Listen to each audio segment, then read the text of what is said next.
J'ai le sourire aujourd'hui et c'est grâce à vous parce que le manga vorace de la semaine dernière a atteint les 1K. C'est la première fois que ça arrive sur un bilan lecture que je vous propose. Donc un grand merci pour votre soutien, votre régularité, votre participation dans les commentaires. Un grand merci. Générique.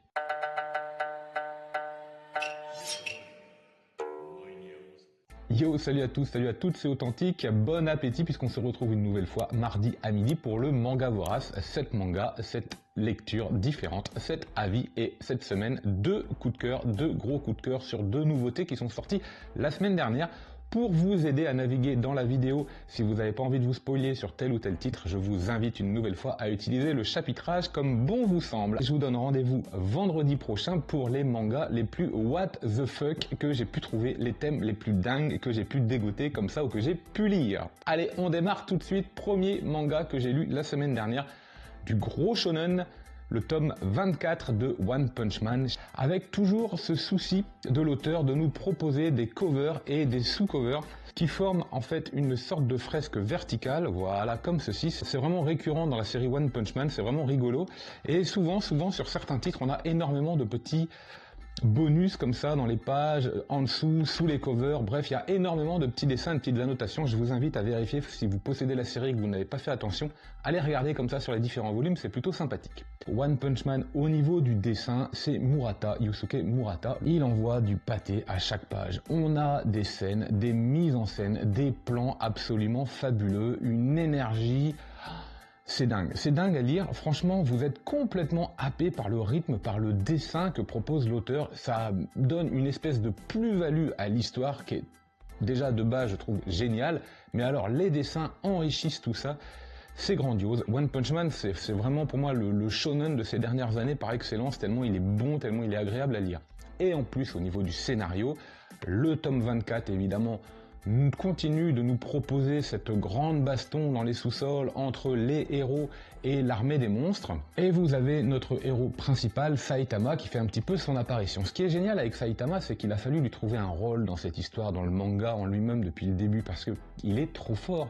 One Punch Man, il éclate tout le monde d'un coup de poing. Comment faire pour rendre un récit intéressant quand votre super-héros il éclate tout le monde d'un seul coup de poing. Tout le génie de One Punch Man se trouve là-dedans, ça marche terriblement, c'est génial, c'est fabuleux, d'ingéniosité, de scénario, d'originalité. Si vous aimez les shonen, One Punch Man c'est obligatoire.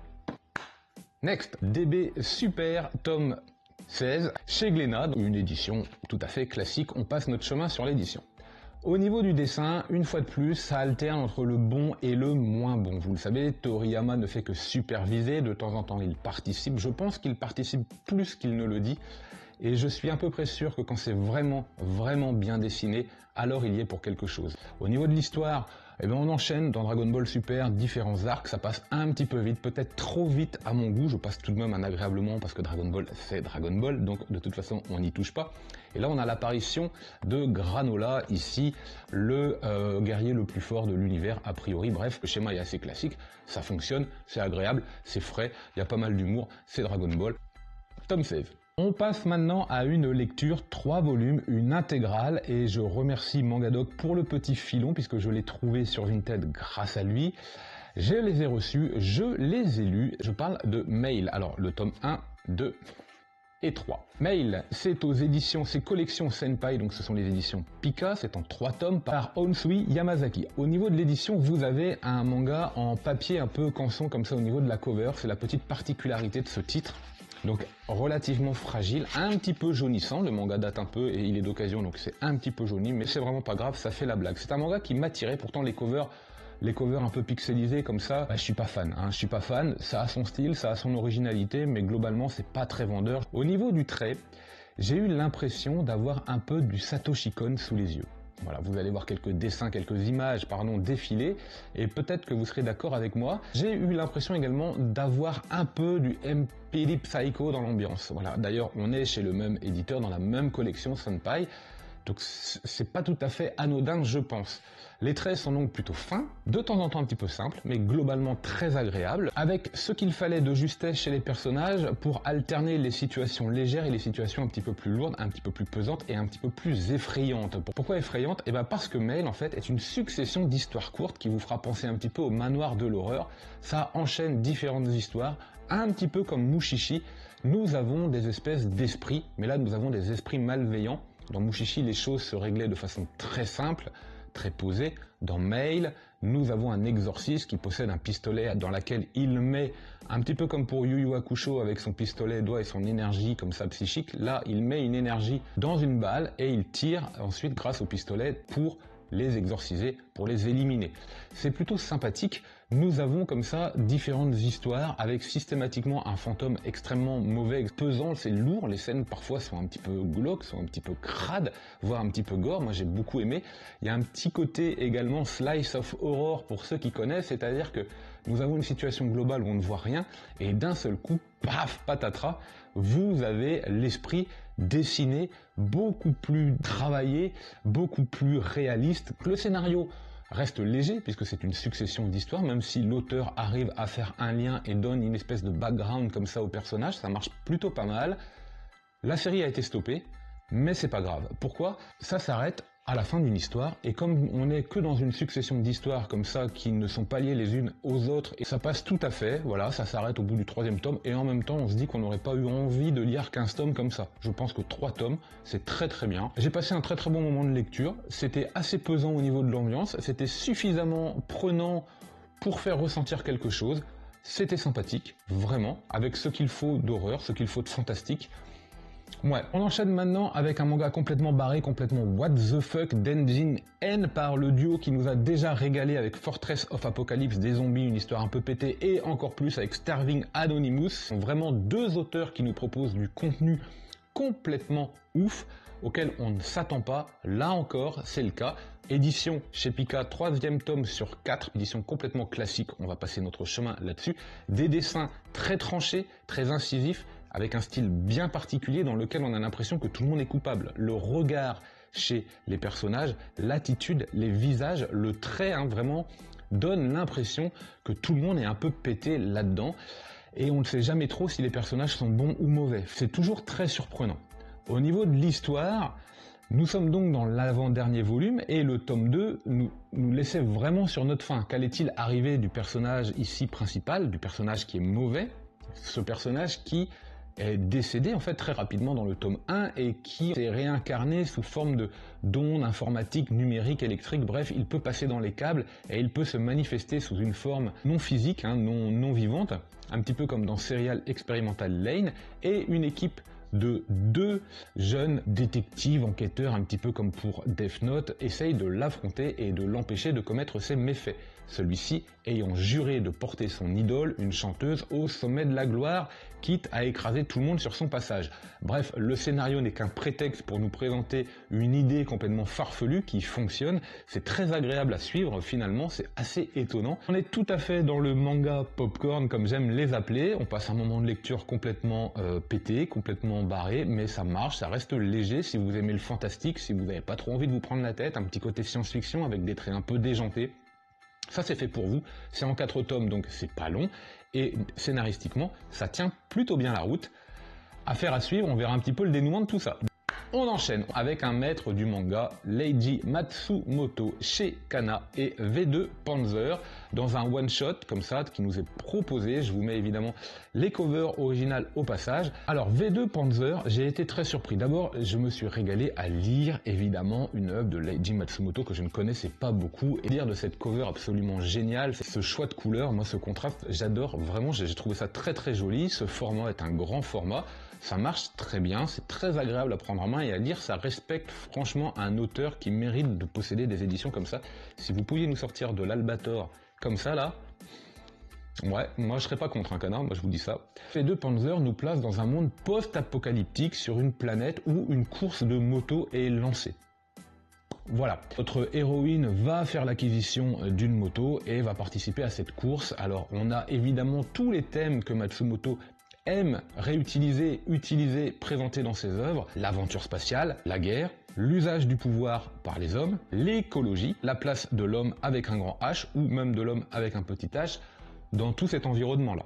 Souvent d'ailleurs en étroit rapport avec le lien qu'il peut faire par rapport aux machines. Matsumoto aime beaucoup les machines, vous le savez. Très alléchant comme ça au départ. Et je me suis pourtant un petit peu ennuyé. L'œuvre est un petit peu old school, les dessins sont un petit peu old school. Si les illustrations de Matsumoto sont absolument magnifiques, je trouve que dans son manga, un petit peu comme pour Saint Seiya, on a une différence entre des illustrations magnifiques et une qualité globale des dessins dans le manga qui laisse un petit peu à désirer. J'ai un avis relativement partagé par rapport au rythme, par rapport à l'histoire en elle-même, par rapport à la capacité à lier et à rendre l'histoire vraiment intéressante, même s'il y a de très bonnes choses. Je reste un petit peu sur ma faim et je n'arrive pas à savoir si j'ai vraiment aimé ou pas, donc ça reste pour moi une lecture relativement moyenne. V2 Panzer, évidemment si vous êtes fan de Matsumoto, n'hésitez pas, c'est un très bel ouvrage et ça vous plaira assurément. On passe maintenant aux deux coups de cœur de la semaine. On démarre tout de suite avec Delcourt Tonkam et la réédition édition double de Une sacrée mamie. Ça se passe juste après la guerre. C'est très rigolo à lire. D'abord parce que j'y ai vu plusieurs clins d'œil. Un clin d'œil à la guerre des boutons, un clin d'œil également à l'univers de Urasawa dans 20th Century Boy quand nous suivons les péripéties de nos héros quand ils sont enfants. Et on retrouve un peu cette ambiance, cette même époque d'après-guerre. On va suivre les aventures d'un jeune enfant qui se retrouve chez sa mamie parce qu'il a été, pas abandonné, mais quand même un peu par sa maman qui a beaucoup de travail et qui ne peut pas s'en occuper. Elle a donc confié à sa mère, donc sa grand-mère, une sacrée mamie. En fait, je pense que c'est une femme qui a une histoire plutôt douloureuse, plutôt difficile, qui prend sur elle, qui travaille, qui fait avec ce qu'elle a. Elle est pauvre, donc tous les moyens sont bons vraiment pour récupérer, pour gratter, pour ne pas avoir à payer. Évidemment, dans une époque où toute la modernité n'est pas encore arrivée dans tous les foyers japonais ni même occidentaux, hein, évidemment, il n'y a pas forcément l'eau, pas forcément d'électricité, ils n'ont pas forcément à manger. Ils arrivent à récupérer par exemple les légumes qui sont considérés comme invendables et jetés dans la rivière grâce à une petite astuce. Ils récupèrent ces légumes-là pour pouvoir les manger et donc les manger gratuitement, vous voyez.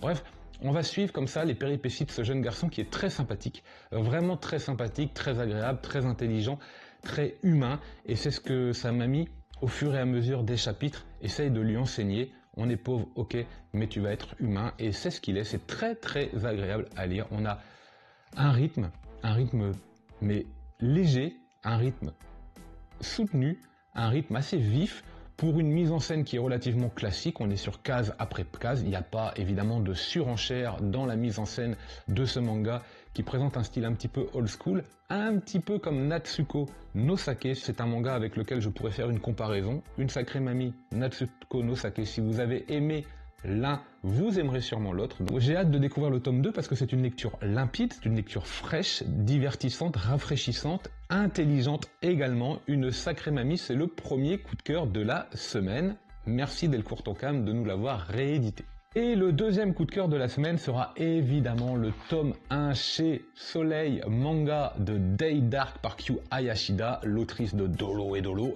Maître du chaos, et là encore, c'est le bordel. Alors, on va tout de suite regarder la cover, parce qu'elle est absolument géniale.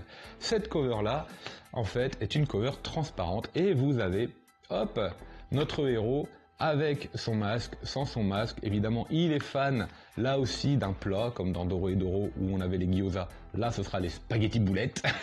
Et Sanko Zara est un ado, pour vous donner un petit peu le postulat de base, qui voyage dans les ténèbres de l'espace infini. Voilà, rien que ça.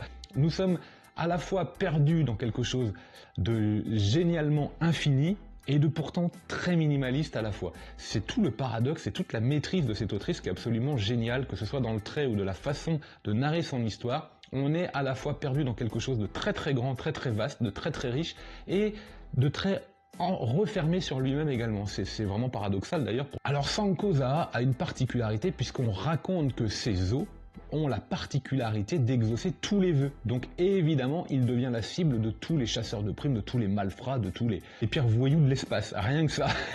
Mais c'est pas tout, puisque dans le What the Fuck, on atteint un niveau encore au-dessus, puisqu'il est accompagné d'Avakian, ou d'Avakian, je ne sais pas, son fidèle sac à dos. Il n'hésite pas à désosser tous les assaillants. Voilà, ça vous dit un peu une idée du bordel.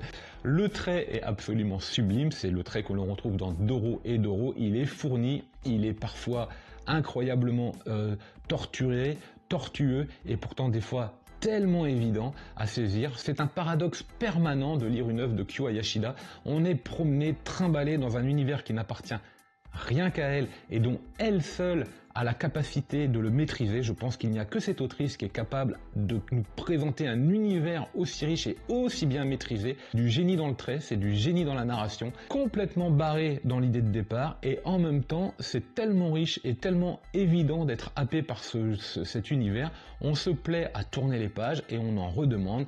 Doro et Doro, à la fin de chaque tome, on avait envie de lire le suivant. À la fin de Dead Dark, j'avais envie de lire le suivant. Ouais.